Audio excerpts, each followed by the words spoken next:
The requirement for insulated grounding conductors in military construction, particularly for surge arresters and neutral connections bonded to a ground grid, isn't explicitly detailed in the National Electrical Code or military specifications. However, the most probable rationale centers on mitigating corrosion stemming from electrochemical reactions. These reactions can occur when dissimilar metals are connected in the presence of an electrolyte, such as moisture or soil. When two different metals are electrically connected and exposed to an electrolyte, a flow of electrons can occur from the more active metal, the anode, to the less active metal, the cathode. This electron flow causes the anode to corrode. This form of corrosion is known as galvanic corrosion.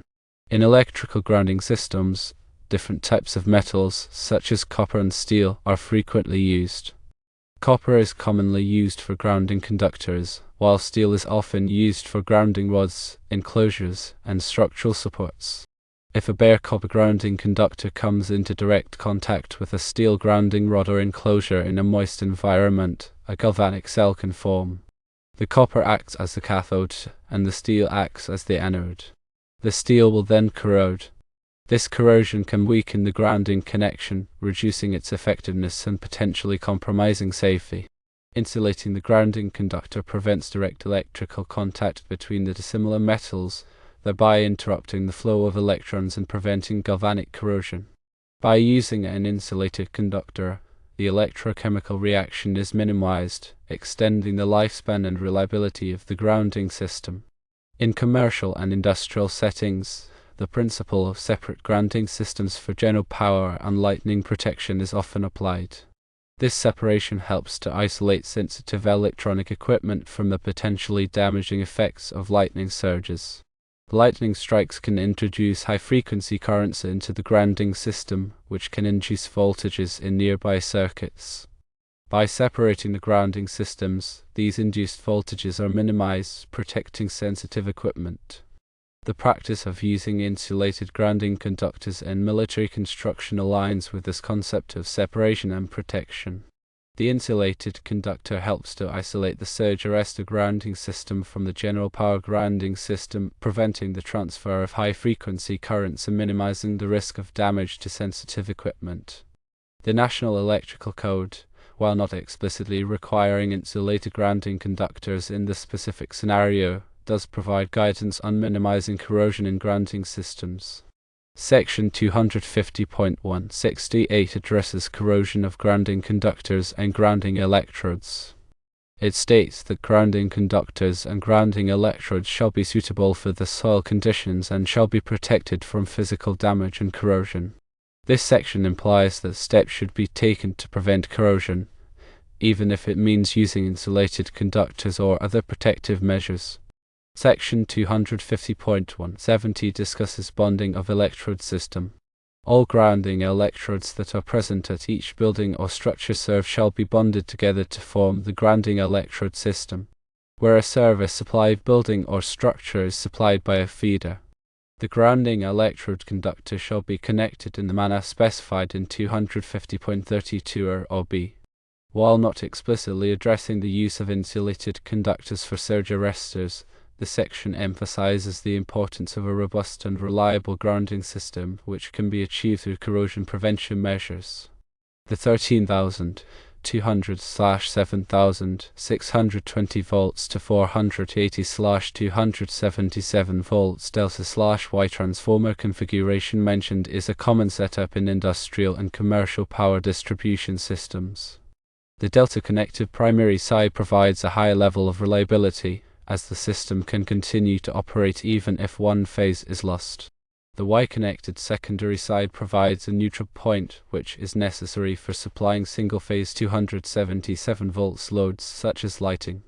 The grounding of the neutral point on the Y side is crucial for ensuring the safety of the electrical system. The neutral point is typically bonded to the grounding electrode system, which provides a low impedance path for fault currents to return to the source. This low impedance path helps to quickly trip over current protection devices, such as circuit breakers and fuses, in the event of a ground fault.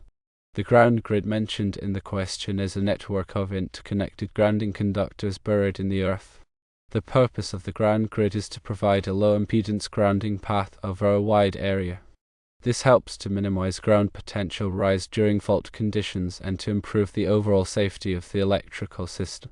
The ground grid is typically connected to the building's grounding electrode system, which includes grounding rods, water pipes, and other metallic structures that are in contact with the earth. The use of both a bare grounding conductor and an insulated grounding conductor connected to the same ground grid may seem redundant. However, the insulated conductor provides an additional layer of protection against corrosion, as previously discussed. The bare conductor provides a low-impedance grounding path for fault currents, while the insulated conductor helps to prevent galvanic corrosion between dissimilar metals. The size of the grounding conductors used in the system must be selected in accordance with the National Electrical Code. Section 250.166 specifies the minimum size of grounding electrode conductors based on the size of the service entrance conductors. The grounding electrode conductor must be large enough to safely carry the maximum fault current that could flow through the grounding system. The size of the grounding conductors for surge arresters is typically specified by the manufacturer of the surge arrestor. The manufacturer's instructions should be followed carefully to ensure that the surge arrestor is properly grounded. Surge arresters are designed to protect electrical equipment from voltage surges caused by lightning strikes or other transient events. When a voltage surge occurs, the surge arrestor provides a low impedance path to ground, diverting the surge current away from the protected equipment. The surge arrestor is typically connected between the face conductor and ground. It is important to note that the surge arrestor does not eliminate the need for proper grounding of the electrical system. The surge arrestor is simply a supplemental protective device that helps to protect equipment from voltage surges. The grounding system is still essential for ensuring the safety of the electrical system and for providing a lower impedance path for fault currents. The National Electrical Code provides detailed requirements for the installation and grounding of electrical systems. It is important to consult the NEC and other applicable codes and standards when designing and installing electrical systems. In summary, the use of insulated grounding conductors for surge arresters and neutral connections in military construction is likely intended to prevent corrosion due to electrochemical reactions between dissimilar metals. This practice aligns with the general principle of separating grounding systems for power and lightning protection. While the NEC does not explicitly require insulated grounding conductors in this specific scenario, it does provide guidance on minimizing corrosion in grounding systems. The use of insulated conductors helps to extend the lifespan and reliability of the grounding system, ensuring the safety and performance of the electrical system. Consider the installation and maintenance practices to uphold grounding integrity. Firstly, all grounding connections must be mechanically secure and corrosion resistant. Secondly, regularly inspect grounding conductors and connections for signs of damage or corrosion. Thirdly, ensure the ground grid is properly maintained and free from obstructions. Fourthly, use appropriate corrosion inhibitors or protective coatings on grounding conductors and connections. Fifthly, follow manufacturer's instructions for the installation and maintenance of surge arresters. Sixthly, verify the continuity of the grounding system using appropriate testing equipment. Seventhly, document all grounding system inspections and maintenance activities. Eighthly, train personnel on proper grounding practices and procedures. Ninthly, comply with all applicable codes and standards for grounding electrical systems. Tenthly, consider using exothermic welding for grounding connections to provide a permanent and corrosion-resistant bond.